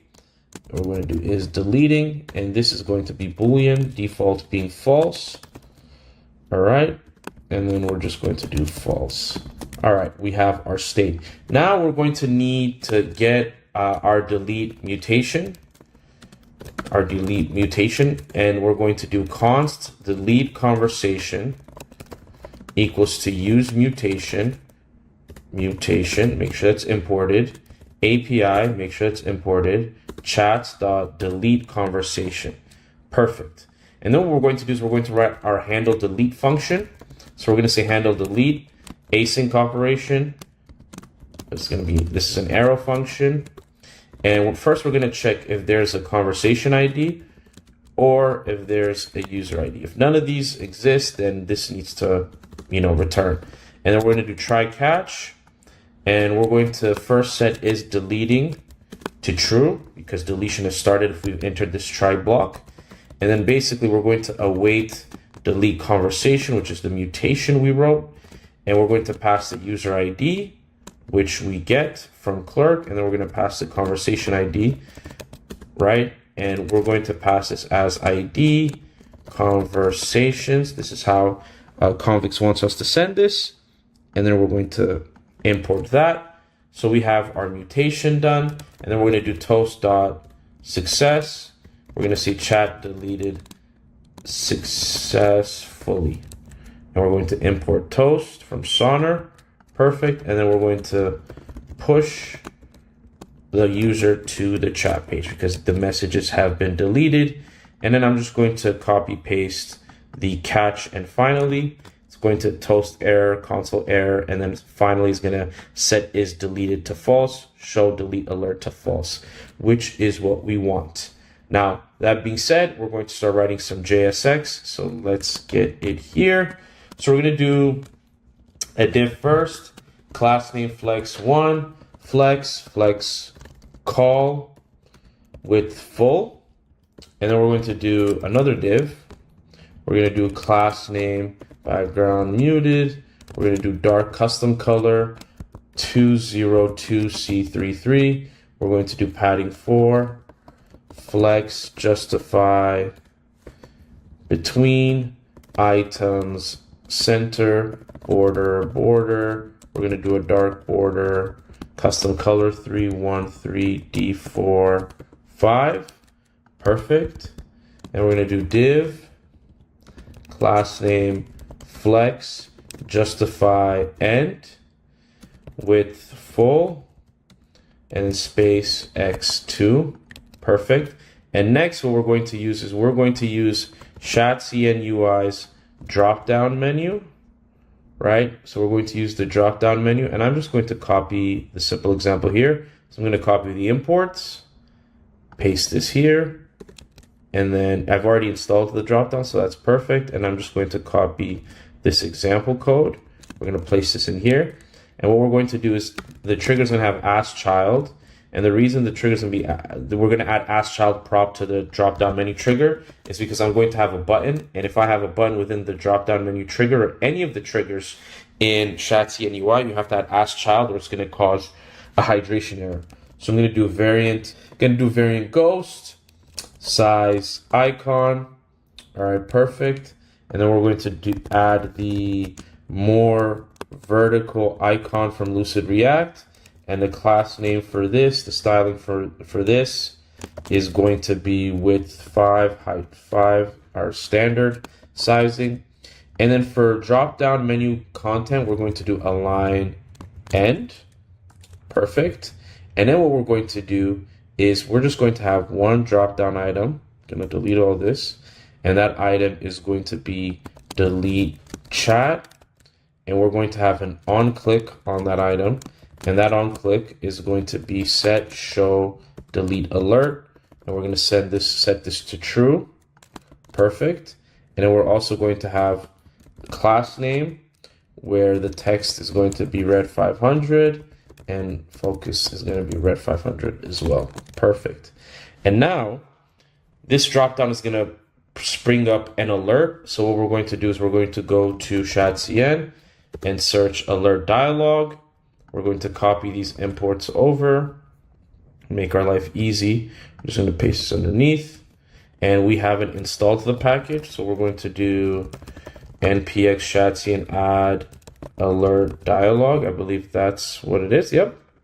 Alert dialog, hit enter. And in the meantime, I'm going to copy this sample. And it's saying something went wrong. I think I might have spelled something wrong. I'm just going to copy this right here. And then hit that. And yes, okay, we are good. And now we're going to copy the example right here. And underneath the two divs, we're going to have the alert here. And if we clear our terminal and run our project, and if we go back to our project and we hit refresh, we now see our header. Let me just let the refresh happen. Now, for some reason, I only see open. When I click on it, the alert dialog pops up, but I don't see my chat list or my form. And that's because, remember, we have the children prop, so we need to put children here. And if I click save, you see I see my chat, I see my header, and notice the spacing's all well, but I don't want this open to show. So what I'm going to do is I'm going to have open in the alert dialog, and I'm going to have the show delete alert state in here. And then on open change, I'm going to have set show delete alert. Basically, when set show delete alert is set true, which it is in this dropdown, this dialog will show. So if I hit save and I refresh, and one thing I forgot to do is I need to move this trigger. I don't need a trigger. I'm going to hit save. So when I click here and I click delete chat, then the alert pops up, and this is exactly what I want. So let's customize this alert. The title is going to be delete chat. And then we're going to copy this text right here for the description. Are you sure you want to delete this chat? This action cannot be undone, right? And we have the cancel, and then we have the delete. But there's some changes we're going to have to make first. First, to the delete chat, we're going to add a class name, a custom text color. It's going to be E9EDEF, save. And then alert description, I'm just going to copy the custom color here. You can pause the video and type this out. And then for the cancel, we're going to have some class name here as well. And these are all custom colors. So I'm just going to copy paste this, pause the video and type these out. And then last but not least, we're going to have our on click. And in the cancel, we're going to set show delete alert to false, right? And the reason why we set it to false is if you click cancel, this is going to close the alert, which is exactly what we want. And then on the alert dialog action, what we want here is on the on click, we want to pass our handle delete function, and this function handles the delete. And that is perfect. And then what we're going to do is we're going to add some styles here. We're going to do background red 500, hover, background red 600, and then we're going to make a text white. And we're going to make this button disabled when is deleting is true. Perfect, right? And then last but not least, we're almost done. We're going to have a conditional here where if is deleting is true, we're going to have the button say the button text be deleting. If not, then it's going to be delete. I hit save. I go to my app, and then let's go to the chat with Michael. If I click delete, it says delete chat. Are you sure you want to delete this chat? This action can't be undone. If I click it, the chat is gone. It takes me to /chat, and there it is. Our header is complete. So now let me upload a couple images here. I'm just going to upload some random images. Uploading. All right, let's do this meme. And then while that's happening, let's do this meme. And then if I hit send, I see all my images here. Hey, perfect. All right, so we're going to test out the microphone. I click it here. Okay, it's listening. Hello, my name is Michael Shamalis. I love Jesus. I hope you are enjoying this tutorial. And we're just going to click here. Beautiful. And if I click send, beautiful. And then if I go back here and I look at it, I see my message. So now what we're going to do is we're going to test how fast this is. So I'm going to just spam each side. You can see how real time and how fast this chat is. And if we delete the chat, chat's gone. Again, super real time. And then if I wanted to, what's the username here? I believe GG is this username. Let's go back, close that. And then if I wanted to message GG again, and then let's say I wanted to send an image, let's see how fast this sends. And then if I click here, that was super fast, but let me just test it again. Instantly, right? So our application is real time. Now to remove the type error, I figured it out. You're just going to have to install this right here. So bun install, and I'll just paste this right here so you can see it. Types, DOM speech recognition. You install this, and once the types are installed, then you're going to see you no longer get those pesky type errors. All right, so it's time to deploy our application. But one thing I wanted to do before that is I created a route group, and I put the sign in route and the sign up route in the route group. And basically the way you create a route group is you have the bracket, name of the route group, close bracket. And what this route group does is it's basically an organizational folder, right? This does not change the route. The route's going to be still sign in and sign up. But what this does is this helps with organization. So I added that route group for organization's sake.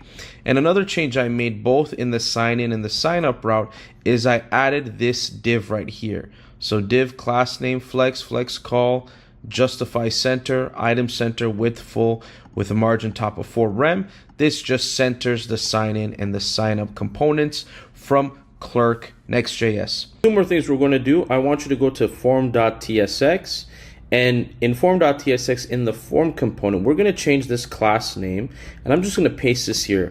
Basically, the only change we're going to make is we're going to check if attachments.length is greater than 0. If it is, we want to add this padding. And what this padding does is basically when there are already attachments in the chat, it makes sure that those images don't push the form out of view, so you won't be able to access it. I had this bug when I was testing it, and this fixes it, right? So all we have to do is add this conditional attachments.length greater than 0. If this is true, then add a padding of 5 rem. And now I want you to go to chat.ts. We're going to add this format chat time function. You can pause the video and write this out. I will save you some time by not typing this with you, but you can type this yourself. And once you're done, you can play this part of the video. So basically what this format chat time does is it formats the time in a way that looks very clean. So if it's today, it's going to show the time only, and it's going to show the hour and the minute, right? If it's yesterday, it's just going to return yesterday, not going to give a specific time. But if it's within the last week, it's going to show the day name, so Wednesday, Thursday, Friday. And if it's if it's past a week, then it's just going to show the date, right? I believe this makes it so that the chat list looks very clean in terms of formatting the time. And then what you're going to do is you're going to take this format chat time function and you're going to use it wherever we call time, wherever we pass or return time. So here in the conversation details, this is actually the get conversations function. In our return, we see that we have a format chat time with new date. So anywhere there's a new date, we're going to use format chat time. And there's a second place also, again, where there's new date. This is within the get messages function. We're going to use format chat time. And just to show you how this looks, you can see the time here, you can see the time there and there as well. So it just makes the application very clean when the time is formatted in this way. So let's get over to GitHub. I'm going to create a new repository. We're going to call this not WhatsApp convex. And then we're just going to make sure this is public. And I'm going to click the repo, create the repo. And I'm going to copy this command right here. I'm going to paste this command here. Perfect. And I'm going to do git add, git commit -m. I'm going to just say finished. And I'm going to git push to main. All right, perfect. And then if I refresh my GitHub, I will see my project here. I'm going to run a build just to make sure there's nothing that's going to stop our production build on Vercel. We'll be deploying our application on Vercel. So let's see how this build goes. All right, we have a couple errors. We can fix them right here. All right, so I'm going to do command and then click on the first error, basically saying I'm not using ID. So I'm going to remove that, remove this comment as well. And then this says unexpected any. All right, so I'll remove the any type. And then what I'm going to do is I'm just going to return error as a whole. And I'll do the same thing here, remove the any type and just have error there as a whole. And then let's go back to chat. If we go here, the use ref. So it's going to be speech recognition and then or null. So this type should be good. And then if I go to, event, I can remove this any type because we have the type here in the use ref. That should be fine. All right, perfect. Now, I think that's about it. Let's run this build again. And our build is successful. So what we're going to do is we're going to push this. And I'm just going to do git add period, git commit -m. Going to say build clear.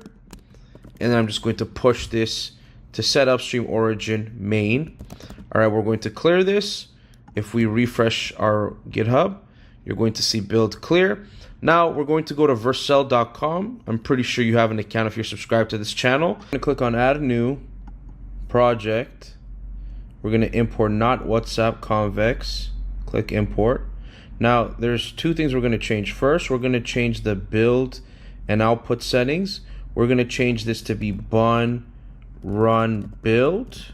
And then we're going to change the install command to be bun install because we used bun as our package manager. We want to keep that consistent.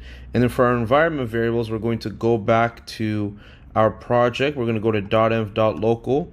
I'm just going to copy this here, paste this in here. It beautifully adds that. Then we're going to remove the last element because it's empty. And then we're going to click deploy. So the deployment is happening. It should finish within a few seconds to a minute. And would you look at that, our deployment was successful. So we're going to click on continue to dashboard. This is going to be our URL. So now that we're on this page, what we're going to do is we're going to click on the project right here. And then we're going to go to settings. And then we're going to go to environment variables. Here you're going to see convex deployment and you're going to see next public convex URL. Now, what we need to do is we need to go to our convex DB, to our dashboard where we have our data. And then what we're going to do is we're going to click on settings. And then after we click on settings, we're going to click on URL and deploy key. We're going to click on show deployment credentials. Now this URL is going to be placed in the next public convex URL, which we already have. So we're going to save. And then what we're going to do, I already did it here, but just to show you how this works, you're going to click on generate development deploy key. And I'm just going to name it WhatsApp. And then you're going to copy this key. And what you're going to do is you're going to go back to Vercel. And then you're going to swap convex deployment with this key. I already did it before, but you're going to paste this here. You're going to click save. And then you're going to go back to deployments. And then you're going to click on your latest deployment right there. Click on redeploy. And then click on redeploy again. And this is going to start a new deployment. And this deployment is going to be with our deploy keys in the environment variables. Now, convex should be able to communicate with our deployed application. There's one more thing that we have to do. If you remember with clerk, when we go to configure and we go to webhooks, if you remember the webhook URL we had was using ngrok, and we used that URL so it could expose our localhost 3000. But now that we have a deployed URL, what you're going to do is you're going to click on edit and you're going to swap this URL, the ngrok URL, with the deployed URL. I've already done so. You can see it here. We're going to click save. So that should work perfectly fine. Now that this redeployment is almost done, one thing that we missed or forgot, one environment key we forgot, environment variable we forgot, is our clerk webhook secret. So I'm going to be using the same clerk webhook secret that's in my clerk account or in my VS Code. I just forgot to add that. Apologies.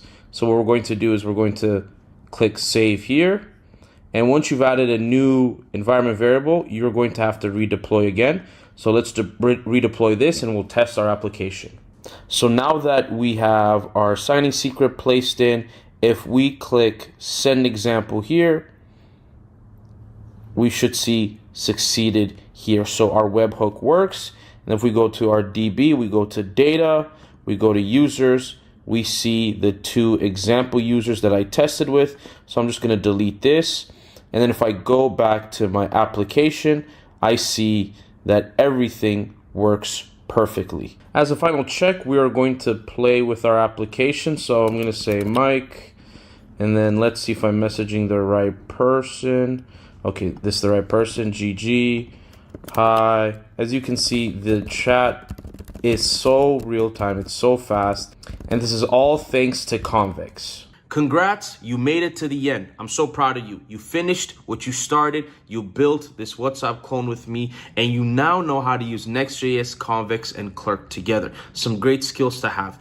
Make sure to like, comment, subscribe, hit the notification bell. Again, I truly appreciate you. If you finished and watched to the end, you're a real G. Leave a comment down below letting me know you finished. And I also want to thank Convex for making this video happen. This video took too long to make. This tutorial took too long to make. If it wasn't for their support, videos like this can't just be on the channel. It takes so much time, but I thank them so much for their support. They're truly a great product. I enjoyed working with them, and I'll continue working with Convex in my next year's projects. But I hope you enjoyed this video. I hope you enjoyed this tutorial. Make sure to like, comment, subscribe, hit the notification bell. Let me know what you want me to build next.